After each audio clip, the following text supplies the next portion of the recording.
Hello दोस्तों, welcome to gravity गुरु। आप सभी दोस्तों का ग्रेविटी गुरु में बहुत बहुत स्वागत है। आप लोगों ने थंबनेल को देख ही लिया होगा। क्या होगा? शिक्षक चयन परीक्षा वर्ग 2, है ना, सिलेक्टेड एंड रिजेक्टेड।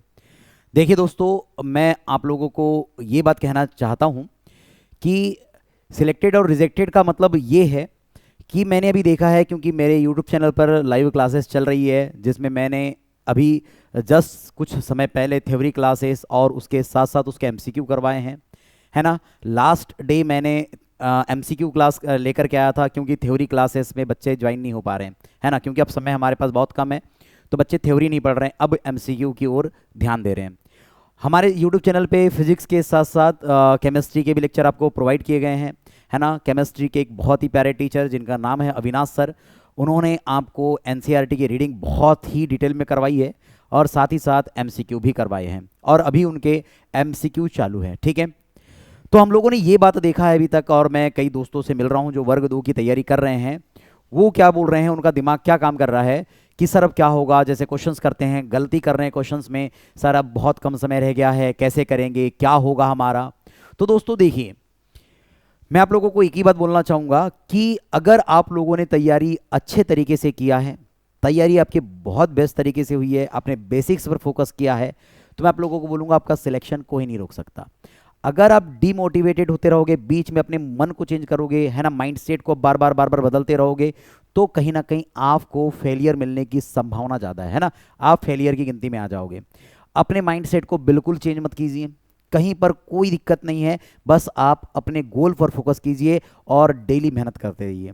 ऐसा नहीं कि सर हमने आज पढ़ा एकदम, आज ऐसे कई बच्चे ऐसे भी है कि जो ना क्या कर रहे हैं, सुबह मॉर्निंग से जो पढ़ने बैठ रहे हैं शाम तक पढ़ रहे हैं, उठ ही नहीं रहे हैं, लेकिन दूसरे दिन पता चला कि उनका पढ़ने में मन ही नहीं लग रहा है ना, या तबीयत खराब हो गई। तो ऐसा भी बिल्कुल मत कीजिए, एक टाइम शेड्यूल बनाइए और साथ ही साथ थोड़ा सा अपने आप को पढ़ाई से रिलैक्स भी दीजिए, है ना, पढ़ाई से थोड़ा सा बाजू भी हटना है अपने को। बात समझ में आ रही है?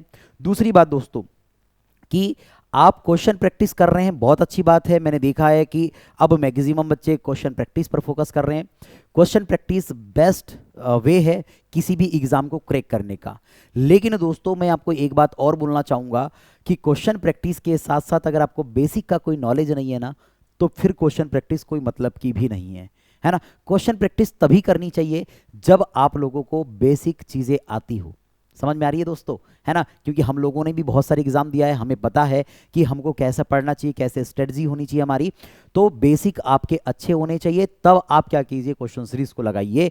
क्योंकि अगर आप क्वेश्चन सीरीज को लगाओगे, जितने क्वेश्चन पढ़ोगे उतने ही याद रहेंगे। और दूसरी बात है, क्या रट करके जाएंगे आप लोग? बिल्कुल रट करके नहीं जाएंगे।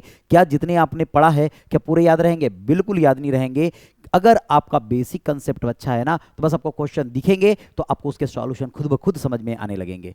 बात समझ में आ रही है? मैं एकदम आपको पॉइंट टू पॉइंट बात कहने आया हूं। देखो, यहां पर दो बातें लिखी गई है, एक सिलेक्टेड है और एक रिजेक्टेड है। इससे बिल्कुल भी मत डरिए, मैं आपको बता दे रहा हूं।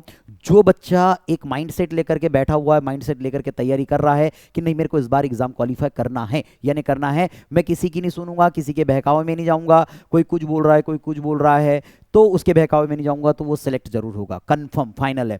और जो बच्चा बार बार अपने माइंडसेट को चेंज कर रहा है, कभी इस दोस्त की सुन रहा है, कभी उस दोस्त की सुन रहा है, अरे यार वहां तो उतने सारे बच्चे पढ़ रहे थे, उनका तो कमेंट बहुत अच्छे आ रहे थे, उनके आंसर सही थे, मेरे आंसर गलत हो रहे थे, यार कैसे करूं मैं, हो पाएगा कि नहीं हो पाएगा, बस इतना अगर करे तो आप रिजेक्टेड हो, यानी कि आप रिजेक्ट हो जाएंगे। क्या इतनी बातें समझ में आ रही है दोस्तों?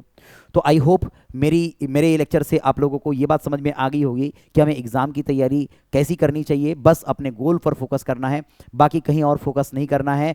और अगर आप लोग बेस्ट तैयारी करना चाहते हैं, ठीक ठीक है, हाँ बच्चों, और एक बात मैं बोलना चाहूंगा आप लोगों को कि आप ना बार बार क्या करते हैं, यूट्यूब चैनल को स्विच करते हैं, ठीक है, कभी इस टीचर से पढ़ लिए, कभी उस टीचर से पढ़ लिए, कभी उस टीचर से पढ़ लिए।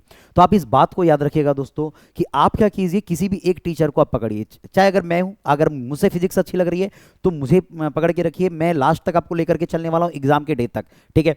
मैं आपको पूरे कंसेप्ट करवाऊंगा, पूरे न्यूमेरिकल करवाऊंगा, बिल्कुल टेंशन मत लीजिए। दूसरी बात, अगर मुझसे फिजिक्स नहीं पढ़ना, कहीं और अदर चैनल से आपको फिजिक्स पढ़नी है, वहां अच्छा लग रहा है, तो आप वहीं से पढ़िए। आप बार बार जब टीचर को स्किप करेंगे ना दोस्तों, जब बार बार टीचर को स्किप करेंगे, क्योंकि टीचर की लैंग्वेज पकड़ने को भी समय लगता है, तो भैया कहीं ना कहीं आप प्रॉब्लम में आएंगे ही आएंगे। ठीक है दोस्तों, तो चलिए आई होप आप बहुत अच्छी तैयारी कर रहे होंगे, आपका सिलेक्शन हो। सभी दोस्तों को बेस्ट ऑफ लक। मिलते हैं हमारे आज के इवनिंग के लेक्चर में। इवनिंग में आपका 9 या 9:15 पर आपका क्लास होने वाला है फिजिक्स का, उसमें फिर से हम एमसीक्यू लेकर के आने वाले हैं। तो सभी दोस्तों को बेस्ट ऑफ लक। मिलते हैं नेक्स्ट वीडियो में, तब तक के लिए थैंक यू, अलविदा दोस्तों।